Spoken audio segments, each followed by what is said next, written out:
Et pour la suite, pas de raison de changer de secteur. En partant de Morne-Rouge, Franck, guide spécialisé, vous propose une balade en kayak exceptionnelle. Objectif, la découverte des lagons et des îlets au large des côtes. Là aujourd'hui on navigue dans ce qu'on appelle le lagon du Grand Cul-de-Sac marin. C'est une zone qui est classée réserve mondiale de la biosphère par l'UNESCO dans son ensemble, qui a une superficie de 15 000 hectares.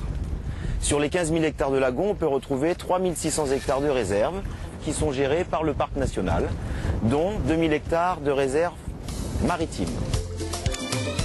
Et on repart dans un autre monde. Autant le dire, on ne navigue plus, on ne flotte plus, non. On vole tout simplement au-dessus d'une eau turquoise, transparente, pure. Le bonheur.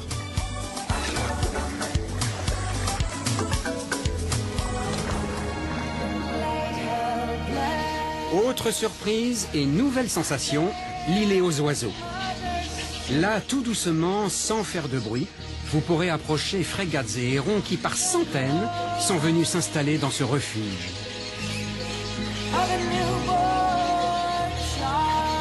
Pour nidifier et élever leurs petits, un moment d'exception.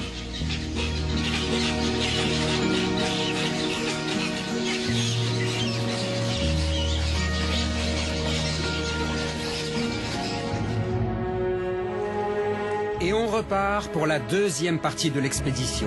Cette fois, le décor va changer du tout au tout. Direction la forêt, oui, mais une forêt pas comme les autres.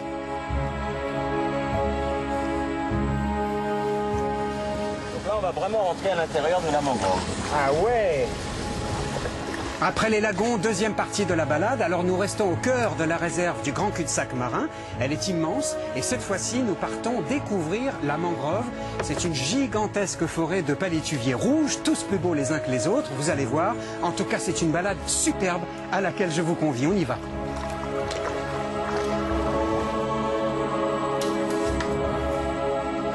La mangrove. Un décor fantastique et en même temps un terrain chaotique que Franck m'invite à traverser. Labyrinthe de racines entremêlées, petits couloirs que l'eau module en permanence, écosystème fragile surtout, qu'il y a une urgence à protéger. C'est un des sens de la balade. Ce milieu qu'on va découvrir, la mangrove bord de mer, celle qui longe la côte, a différentes fonctions. Elle sert de protection à la côte contre les mouvements de la mer, contre les vents, les tempêtes, les cyclones, etc. Ce qui empêchera l'érosion des terres. Elle va servir aussi de filtre naturel pour les eaux de ruissellement qui vont se décharger de la matière organique. Ce qui fait que lorsque l'eau arrive dans le lagon, elle est relativement claire et limpide. Ça n'ira pas asphyxier les coraux et les herbiers. Et ce n'est pas tout. Selon une étude récente, les anciennes mangroves enterrées de Guadeloupe constitueraient une protection contre les séismes en agissant comme une couche parasismique.